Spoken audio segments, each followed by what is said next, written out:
kulanti wacan oo wanaagsan daawadayaal idin ahaantii meel walba dunida fahamka ka joogtaan waa anigoo Cabduqaadir Maya halkaad ka daawanaysana waa Sunaamo Official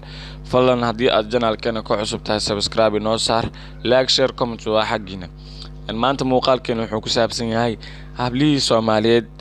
iyo raggii Soomaaliyeed in ay faraha ka sii baxayaan iyo geeyiga Soomaaliya oo isjaanji sameeyay isbedel weyn muxuu yahay isbedelkaasi sidaad u wada jeedin waa habla Soomaaliyeed iyo warag Soomaaliyeed oo sameynayo qaab anshaxumo ah waad u wada jeedin ma haboono in aad ku dhaqaaqdo ficil xun balse waxa lagu farxaa in aad sameyso ficil wanaagsan ee dadkuna u riyaaqan eena ku sameeyaan maran in kugu soo xasuustaan xasuustu waa shay muhiim ah in la xasuusto lagana baqo Allah mideeda kaleeto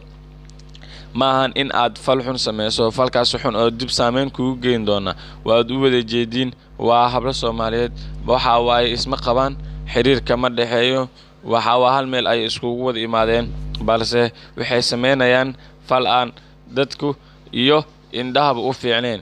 waa u jeedin waxa waa dumar waa u jeedin raggu ceeb ma karto balse dumar ceeb way kartaa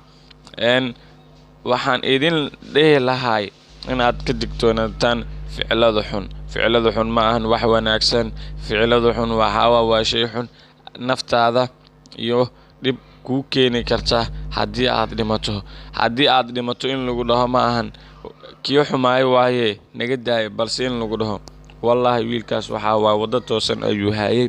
waaga dardaaran sidaas halo ogsoonaado in la iska ilaaliyo ficilada qaab darada badan ee anshaxa xumo badan waayo dib ayuu aad ku keenayaa waad u jeedaa gabadhan Soomaaliyeed waxay sameynaysaa nin aanan qabin ay iska shuminaysaa oo waxa waay wadada dhaxdeeda balse